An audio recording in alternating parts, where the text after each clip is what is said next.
Well, here's something different. I've seen like one video of a bloke playing with these. These are a set of Russian sockets.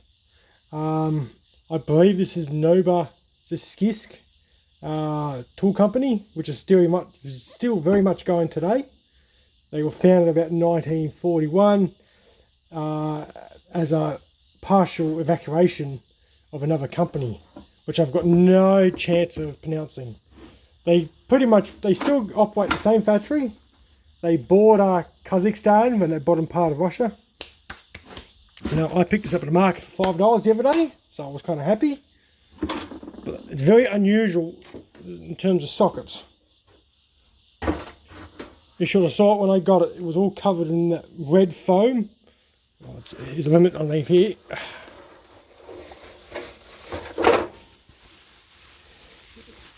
Yeah, there's the paper well. It was everywhere and absolutely horrible. So that's what it is there. Driver's toolkit number 3.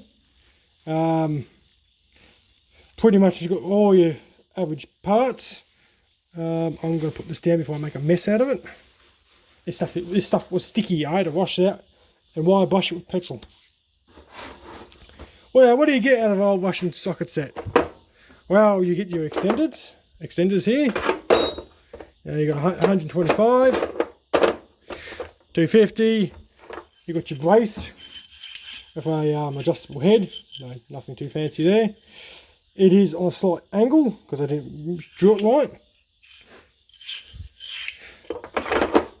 You go everything down from 10 all up to 32. And you think, well, what do you need a 32 for? 32 to 30 is your standard wheel nut on a Lada or average Russian car. Even today, it's still a standard size, so that's why these sockets are that size. This can pretty much pull a whole car apart, especially a European car, because it's all metric. American cars, eat your heart out. There ain't no AF in here. In this guy, but he doesn't belong here. I pretty much got all the sockets other than number 12. Surprised I've got number 10, but I ain't got number 12. So forget him, he's just a ½ inch. You got your speed brace. Hinge, no, nothing too fancy there, no. As hinges go, it's actually not that bad. I've seen a lot worse. No. Finish is actually not too bad on these. How strong they are, I couldn't tell you. I don't plan to put that much strength on them, but you know, if you look at them and how they're on how they're done. 17, chrome, radium, and the divot. The divot indicates where the for the ball, the detent to index. So I stuck it, let's say, out 180, goes on, but it just pops right off. But if I swap it around, they tend to hang on. This guy's actually quite good. Now, to the odd thing. Here's its ratchet. This ratchet's a bit different. It's a through ratchet. ½ inch all the way through. This part is actually very common for an Australian motor mechanic to see compared to the rest of the world. All our worn brown torsion wrenches and our torque wrenches use these on them. But no, a very interesting design. You know, if I get this on him,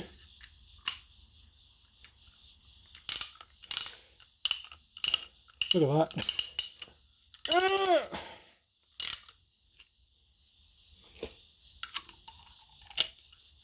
Yeah, the sockets, this ball dents on this is not that crash hot, so they will fall out. It is a bit of a pain because if you're not careful, it falls off. So keep that in mind. You know, but you try and use it with other stuff. You know, you're going to put like that, and like that. You know, it'll do it. And it pops off like that. Then it's a pain in the butt. So I have used this with a normal socket set, or normal socket, I should say, or ratchet. in this beautiful pink box. But this thing weighs an absolute ton. But no, I've not had any issue with it. No, it was a $5 market buy. These are, surprisingly, these turn up here in Australia quite a bit. This was like, we didn't have much in the way of towels like the rest of the world did on our washing gear. Heck, my great-grandfather bought, this is back in the late 50s, he bought a TOS 22. Beautiful, made in tool arsenal, beautiful bloody 22. Up there with the Brunos, you know, in terms of quality. He had that for years. Just a little bolt action. But you know, we had a lot of Bruno stuff, we had a lot of Polish gear.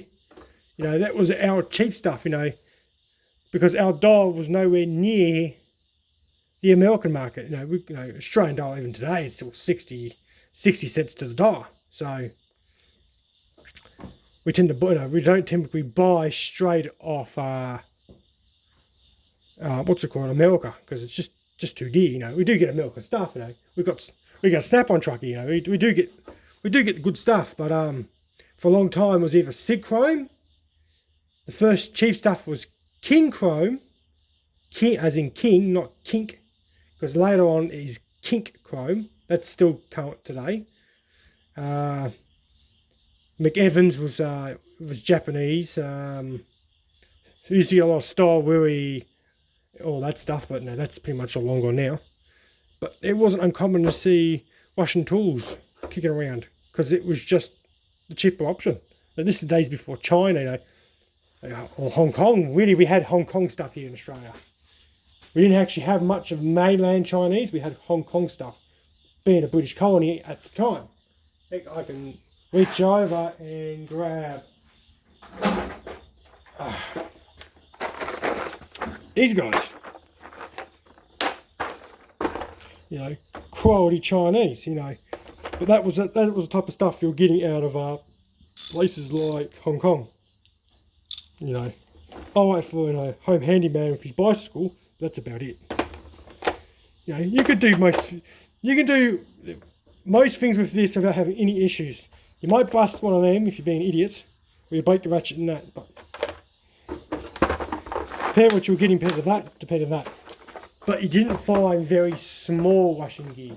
I see a lot of spanners and stuff, but you rarely saw small stuff. It was always big stuff, you know. It was big with farms and stuff like that. Heck, a lot of this stuff came with tractors. We had a lot of Czechoslovakian tractors here. Because we're an agricultural country, so we had a lot of stuff from Eastern Europe, which is a lot of agricultural, and within our price point. You know, all of these tools came with stuff like that. ETC is another brand we get here. Virtually identical to this, but it's made in Japan, I believe. It was the cheapest stuff on the market. You know, farmers typically buy cheap stuff. As farmers are cheapskates. So it's definitely one of these weird little things that just pop up once in a while. You got a bit of a corrector following online. I can understand why. They're different. They reasonably wear outside where they're from. You know, at the moment, when Mr. Hi-Mars meets one of these turn the shrapnel at the current moment of filming this. But you know, as a standard socket set, I can't fault it. Other than missing number 12, that's what's irking me. So I've got to find a number 12. But if I'm lucky, hang on. No, I thought I had one here. Australian Sig Chrome is very similar to how this is shaped. So I think a Sig Chrome will go in there very time soon. You know, but compare that to the Taiwanese stuff. It's just, you know, this stuff's kind of old hat now. But I have no problem hanging on the end of a C22. So they're virtually the same, just a bit longer. But you know, like anything, you got to lay on something, use chrome moly. It's cheap enough now to buy Taiwanese chrome moly than this chrome radial. So this is my little backup set I keep in the shed. Like I use this today, I use number 17. 17 in this guy to pull a blade off a modern lawnmower. Metric, baby. It's interchangeable with everything. Not like the silly imperial system. Or worse, Richworth.